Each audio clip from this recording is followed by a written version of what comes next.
बिस्मिल्लाह रहमान रहीम। अस्सलाम वालेकुम। लाखों करोड़ों दरूद सलाम मोहम्मद मुस्तफ़ा सल्लल्लाहु अलैहि वसल्लम और आले मोहम्मद पर।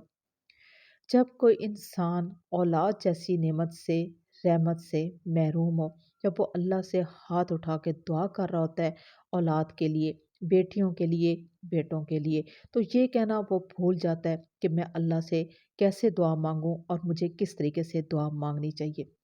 ये बात कहना मैं बहुत ही ज़रूरी समझती हूँ कि जब अल्लाह से हाथ उठा के आप अल्लाह से मुखातिब होकर दुआ कर रहे होते हैं औलाद के लिए कि ए मेरे अल्लाह, ए मेरे रहीम और करीम अल्लाह, मुझे औलाद जैसी नेमत नवाज दे, मुझे औलाद जैसी रहमत नवाज दे।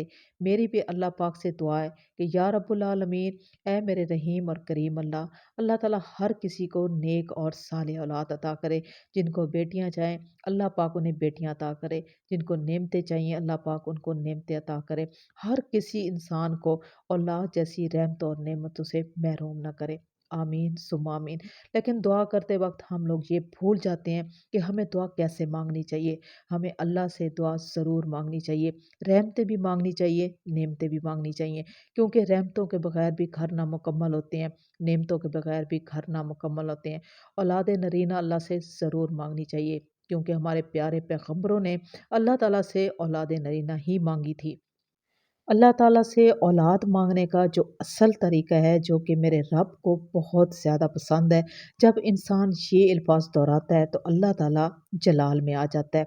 वो रहमत की निगाह से अपने उस बंदे को देखता है, वो करम की निगाह से अपने बंदे को देखता है, वो एकदम से लतीफ़ हो जाता है। हमें दुआ इस तरीके से मांगनी चाहिए, ए मेरे अल्लाह, ए मेरे रहीम करीम और मेरे लतीफ़ अल्लाह, मुझे औलाद जैसी नेमत अता कर दे, मुझे रहमतें अता कर दे, नेमतें अता कर दे।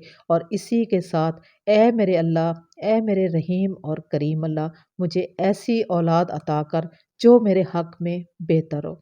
जब आप अल्लाह से ये दुआ करते हैं कि या रब्बुल आलमीन, मुझे ऐसी औलाद अता कर जो मेरे हक़ में बेहतर हो, तो अल्लाह ताला जलाल में आके फ़ौरन से उस बंदे की तरफ रुख करता है, उसकी तरफ देखता है कि ये मेरा बहुत ही प्यारा बंदा मुझसे दुआ का तलबगार है, मुझसे दुआ माँग रहा है, औलाद माँग रहा है, औलाद नरीना माँग रहा है या रहमतें माँग रहा है, तो मैं इसकी दुआ तो ज़रूर कबूल करूँगा।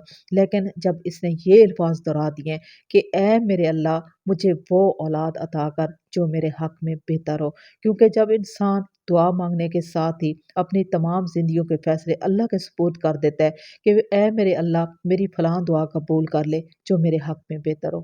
तो जब हम औलाद के लिए या किसी भी मकसद के लिए दुआ कर रहे होते हैं, तो हमें ये अल्फ़ाज़ लाज़मी दोहराने चाहिए कि ए मेरे अल्लाह, ए मेरे रहीम और करीम अल्लाह, मेरी फ़लाँ हाजत, मेरी फ़लाँ दुआ जो है वो कबूल कर ले, अगर जो मेरे हक़ में बेहतर हो। औलाद के लिए, औलाद नरीना के लिए, बेटियों के लिए, बेटों के लिए मैं आपसे एक ऐसा वज़ीफ़ा, एक ऐसी तस्बीह शेयर करने लगी हूँ कि यकीन मानें, ये बहुत ही ताकतवर तस्बीह है, ये बहुत ही ताकतवर वज़ीफ़ा है। अगर इसको कर लिया जाए तो यकीन मानें कि आपको अल्लाह ताला औलाद से ज़रूर नवाज़ेगा और आपको ऐसी औलाद अता करेगा जो कि आपके हक़ में बेहतर होगी, चाहे वो बेटियाँ हों, चाहे वो बेटे हों। तो करना आपने क्या है, अब आ जाते हैं अपने वजीफे की जानिब। आपने रात को ये करना है कि जिस वक्त आपको नींद ने बहुत ज़्यादा सताया हो, तो आपको यकीन हो जाए कि अभी मुझे शिद्दत से नींद आ रही है, आपने वज़ू कर लेना है।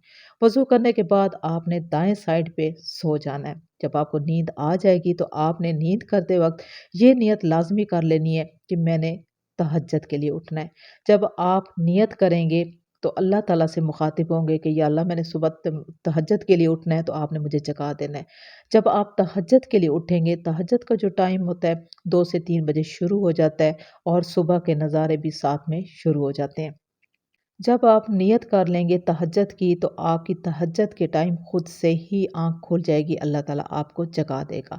आपने उठना है, दोबारा से फिर वज़ू करना है और इसके बाद आपने 2 रकात नफ़ल तहज्जुद के अदा कर लेने हैं। तहज्जुद पढ़ने के बाद आपने जा नमाज से उठना हरगिज़ नहीं है।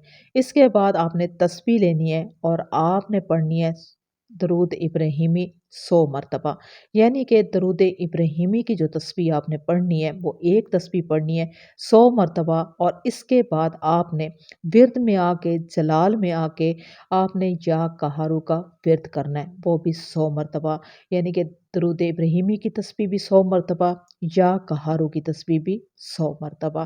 اس کے بعد آپ نے دوبارہ سے پھر پڑھنی ہے درود ابراہیمی کی تسبیح، تو یہ ہو جائے گی 200 مرتبہ، اور اس کے بعد جب آپ درود ابراہیمی کی تسبیح 200 دفعہ مکمل کر لیں گے، کہارو یا کہارو کے بعد دوبارہ سے آپ نے درود ابراہیمی کی تسبیح پڑھنی ہے، اس کے بعد دوبارہ سے آپ نے یا کہارو کی تسبیح پڑھنی ہے۔